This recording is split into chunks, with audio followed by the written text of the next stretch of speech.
Tengoklah fok hot kerah tok sekeh tamanun ataupun undang-undang perlembaga tengok di hari ni setelah mana lepas mengundi ni saya apa berlaku gopo duk jadi nama saya.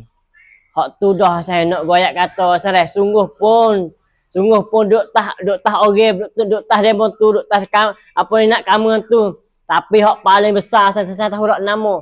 Nu orang atas tu nu kokoto namanya saya oh. Saya kenal dak. Di hari ni lepas ada milih tu dia duk poh atau bo tu apa ni bayar banyak tu bo ni bayar banyak tu bo ni. Jadi semua bakal duk geger belakang dah dalam sosial. Orang kampung, orang biasa ni bakal tahu belakang dah boh ke saya. Boh ke orang nak kamu diri tahu. Kata gopo pio bayar gitu tapi kokoto tak tahu saya.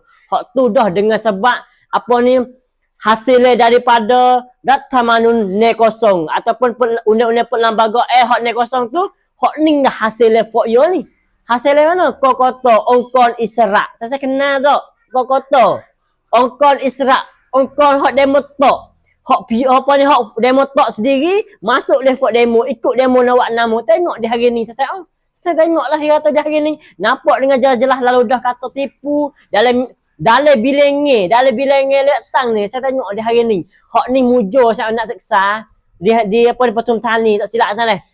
Apa ni bila yang pertamanya pak cat biru benih. Boleh benih lajak sana.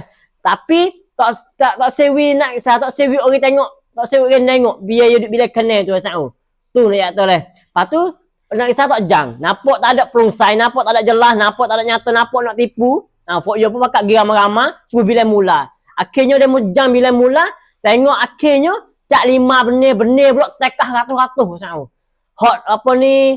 Tekah 3-400. Nak royak kata tipu tak tipu, tengok situ so dia sao. Tengok satu tempat tu so yo sao. Pas tempat lain-lain lagi, hot demo tak ada padu mana saya. Hot tu tak apalah. Hak pelajar dia, hak nak kisah dia padu molek.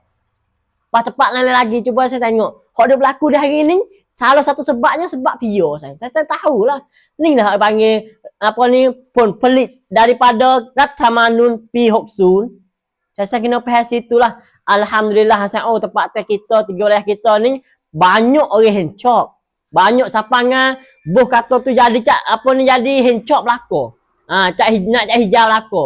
Di 3 wilayah kita ni semua bakal hencop apa ni ada patu kok bakok bakal hencop belako. Patu ada kita tengok lepang tu apa ni dalam pang hak dia tulis tu di kawasan Phuket tak salah Pak Tai Tombon tak salah.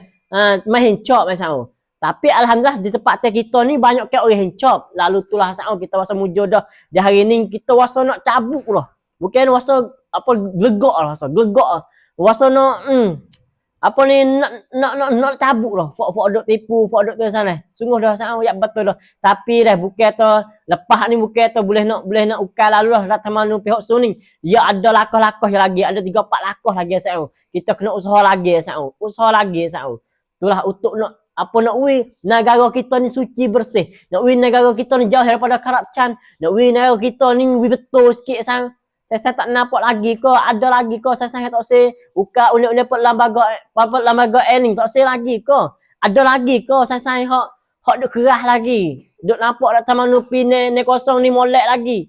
Tengok molek juga, suluh juga dengan mata jangan duk ketik sangat. Jangan dengan sebab kita ketik dengan pak cak 5, pak som, pak pacacon tu lah sao. Buat kita tak ada nampak dengan benar-benar sao. Tu nak siapa sao. Sekadar saya wassalamualaikum warahmatullahi wabarakatuh.